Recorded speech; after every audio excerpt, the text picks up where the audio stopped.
연락회 1월 12일 일요일 순서 진행하도록 하겠습니다. 연일 계속되는 윤석열 대통령을 둘러싼 체포 문제가 지금 꽤 오랫동안 진행이 되고 있는 것 같습니다. 어쨌건 이런 논란으로 인해서 국내뿐 아니라 국제적으로도 굉장히 이 문제가 관심을 많이 끌고 있는 것 같습니다. 참 대한민국에서 이런 일이 있을까라는 참 상상을 초월한 문제였는데 지금 계속적으로 이 문제가 불거지고 있고 또 한남동 앞에서는 또 이 양쪽 집회가 계속 이어지고 있습니다. 그런데요, 지난 12월 3일 비상계엄 이후에 대한민국의 원화 가치가 지금 전쟁을 치르고 있는 러시아에 이어서 가장 많이 하락했다, 이렇게 보도가 나오고 있습니다. 그거야말로 대한민국의 어떤 금전적 가치가 많이 떨어졌다는 이야기겠죠.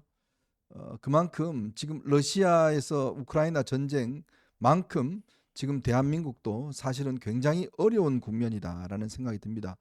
참 세계적으로 굉장히 각광받고 또 부러움을 샀던 우리나라인데 지난 12월 3일 이후 딱 한 달 동안 이 원화 가치가 이 낙폭이 러시아에 이어서 세계 2위를 기록했다.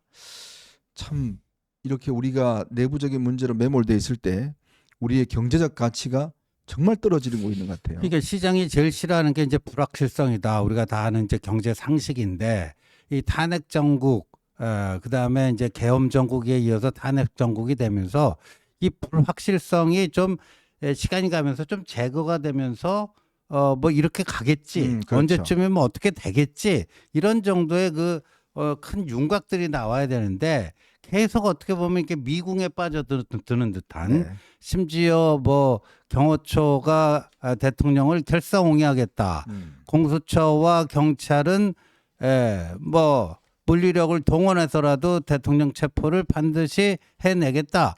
이러다 보니까 뭐 진짜 우스갯소리가 아니고 뭐 무력 충돌, 유혈 사태 이 가능성도 현실적으로 있는 거 아닙니까? 맞아요. 네. 그렇다면 외국에서는 어떤 시선으로 이걸 쳐다보겠습니까? 네. 예.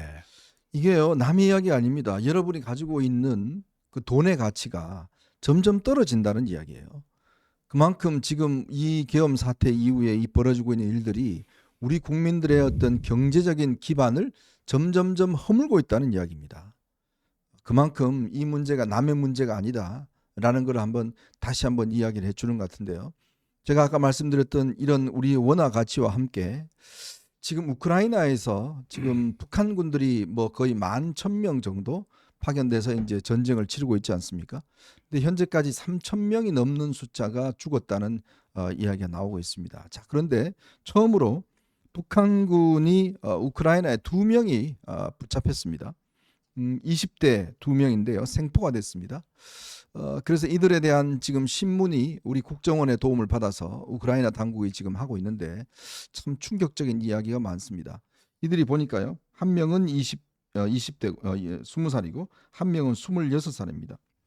군인 2명이 지금 붙잡혀서 지금 현재 이제 신문을 다 하고 있는데 이렇게 진술하고 있어요. 그 중에 한 명은 한 5일 동안 아무것도 먹지를 못했다고 합니다. 5일 동안이나. 네, 5일 동안 일체 먹지를 못했는데 그 자기가 있던 배속된 부대원들이 다 죽어서 어디로 갈지 몰라서 5일 동안 헤매다가 이제 붙잡혔다는 이야기가 있고, 이들이 원래 이 러시아로 올 때는 훈련하러 온다라고 이야기를 들었다는 거예요. 그래서 한 일주일 정도 러시아군하고 훈련하더니 바로 이렇게 현장에 배치가 돼서 저런 모습을 하고 있습니다.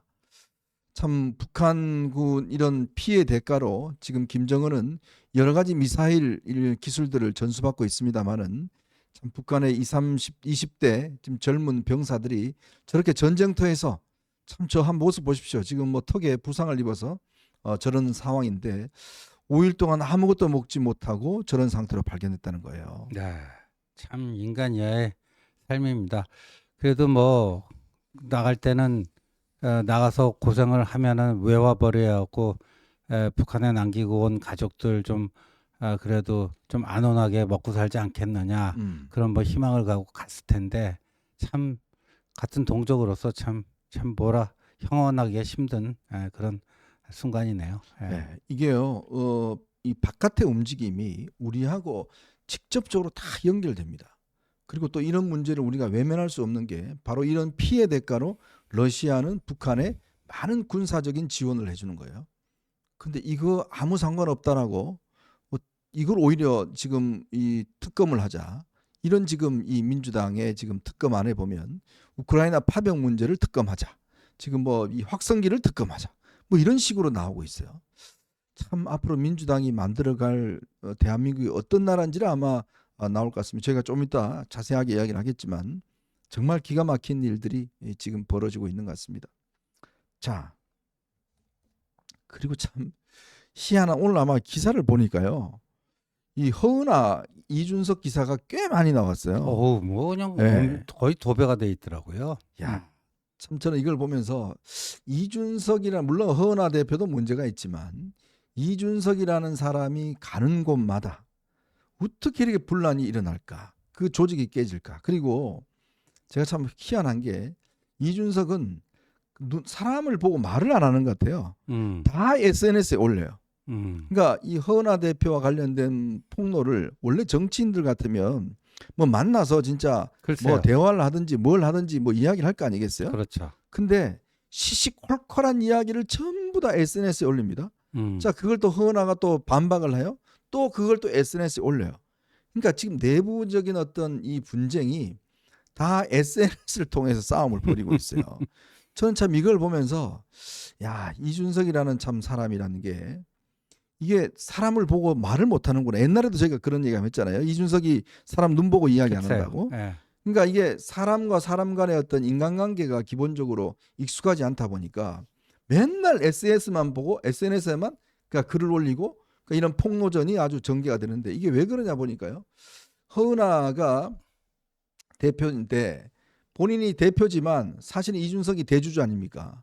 그러니까 이제 이준석이가 요청한 뭐 사무총장이나 뭐 이런 것들을 자꾸 이제 거부를 하다 보니까 이제 허은하도 자기 마음대로 또 하는 거예요.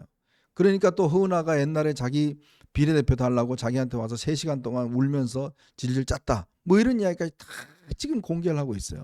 그 미주알 고주알 다 하게 되면요. 그러니까 뭐 허은하 대표로서도 뭐 비례대표 한 번 더 달라. 첫 번째 비례대표는 국민의힘에서 받은 거니까 그래도 내가 당신 이준석 따라서 시베리아 허허벌판으로 간 귀중한 동지 아니겠느냐. 네. 그럼 나한테 비례대표 좀 배려할 수도 있는 거 아니냐. 뭐 그러면서 뭐 약간 이제 읍소를 했을 수가 있는데 저걸 저렇게 폭로를 해버리면요. 본인의 칠불사 회동은 뭐가 되죠? 예? 참. 본인의 칠불사 회동은 뭐가 돼요? 김영선 의원을 끌어들여서 글쎄요. 1번은 안 되지만 3번은 가능하다. 뭐 하다가 협상이 결렬됐지만 저 얘기를 자꾸만 하면요. 칠불사 회동이 계속 소환이 될 수 있습니다. 네. 참 그래서 이제 나이가 한 60 넘어가면 사람이 안 바뀐다는 이야기는 있었는데 아이, 참 60 넘어가면서 저처럼 좀 철이 약간씩 드는 사람도 있습니다. 예. 철을 많이 드셨나 봐요. 예. 근데 이준석을 보면 참 젊은 나이인데도 이 바뀌는 게 없어요. 또 배지를 달아내도 보면 바뀌는 게 없어. 참 본인밖에 모르고 그리고 이게 사람하고 대화하는 거를 전혀 못하는 그런 스타일이다 보니까 참 이 와중에 저거 당내 문제를 가지고 맨날 이렇게 SNS 싸움을 벌이고 있으니 그걸 또 전부 다 전 국민이 보는 가운데 그냥 뭐 오만 이야기를 다 하고 있으니 그 뭐 당원 소환제라는 게 뭐 이제 개혁신당 당원 단계에 있겠죠. 저희 국민의힘에도 당원 소환제가 있거든요. 그래서 이제 당원 투표를 통해서 허은하 당대표를 끌어내리겠다는 건데 일종의 그게 이제 뭐 탄핵 심판을 통해서 파면하는 거랑 비슷한 거예요. 네. 그런데 그러면 저 허은하 대표는 가만히 있겠습니까? 있는 거 없는 거 요만한 거 이렇게 뻥튀기 하고 또 그냥 역으로 폭로전하고 그러지 않을까 싶은데요. 네. 예전에요 정치인들 중에서 별명이 연탄가스라는 별명이 있는 사람이 있어요. 제가 그 참 이 뭐 그런 실명을 공개하면 좀 명예훼손될 것 같아서 말씀 못 드립니다만은 왜 연탄가스라고 그러냐면 지금 여러분들 지금은 연탄 안 쓰시는데 예전에 저 어렸을 때는 연탄을 다 썼잖아요. 근데 항상 이제 아침 뉴스가 뭐냐면 가스 중독으로 돌아가셨다는 글쎄요. 게 많잖아요. 연탄을 쓰면 이게 스며들어서 하는데 이 연탄가스는 쥐도새도 모르게 스며시 들어와서 사람을 다 이제 사망에 이르게 하지 않습니까? 그러니까 정치권에도 연탄가스처럼 쥐도새도 모르게 슥 들어와서 이 사람을 죽이고 조직을 파괴하고 이런 사람이 있어요. 그래서 그런 사람들한테 우리가 별명을 저 사람은 연탄가스다 이런 별명을 붙여주거든요. 근데 뭐 제가 뭐 괜히 또 이준석을 저렇게 이야기하면 뭐 또 나한테도 명예훼손이라고 그럼요. 그러겠지만 어쨌건 참 그런 종류의 사람들이 정치권에 많이 있어요. 항상 함께하면 스며시 그 조직을 그냥 다 망가뜨리고 다 또 이렇게 헤쳐내는 이러한 사람이 정치권에 꽤 많이 있는 것 같습니다. 참 이런 연탄가스가 안 돼야 되는데 연탄가스가 되는 분들이 꽤 많이 있다는 것 참 안타까운 일인 것 같습니다. 어느 사회든지 마찬가지인 것 같습니다. 자, 그리고 김용현 전 국방부 장관이 비상계엄 1주 뒤에 퇴직급여를 신청했다. 이렇게 나왔네요. 참 온 나라를 갖다가 참 쑥대밭으로 만들어 놓고 참 본인 챙길 거는 열심히 챙기는 사람 같아요. 글쎄요. 네? 아이고 참. 그러니까 이렇게 보면요. 저거는 이제 구속되기 전에 퇴직금 신청했다는 거 아니에요? 네. 구속되기 전에. 그러니까 비상계엄 전이라는 거예요. 시점이. 이후에 벌어진 지 이후에. 뒤에. 예. 그러니까 구속이 되고 된 나서. 다음에죠. 된 다음에. 예. 그러니까 그 이른바 자살 시도. 딱 구속된 날 신청한 거예요. 근데 구속되고 나서 또 자살 시도를 했잖아요. 그러니까 굉장히 이 심리적으로 안정이 안 돼 있던 상태였다고 봐야 되겠네요. 맞아요. 그러니까 처음에는 어디죠? 아주 대륙 그쪽에 그 변론 대륙아주. 대륙아주죠. 그 네. 이름해 가지고 뭐 하려다가 그 틀어지고 뭐 자살 시도하고 변호인들이 이제 그 정광훈 쪽에서 보내준 사람 오면서 계속 뭐 몇 번 이렇게 좀 요동을 친 것 같네요. 네. 자, 그리고 윤 대통령 측에서 오늘 공수처를 방문해서 정식으로 선임계를 제출했다고 합니다.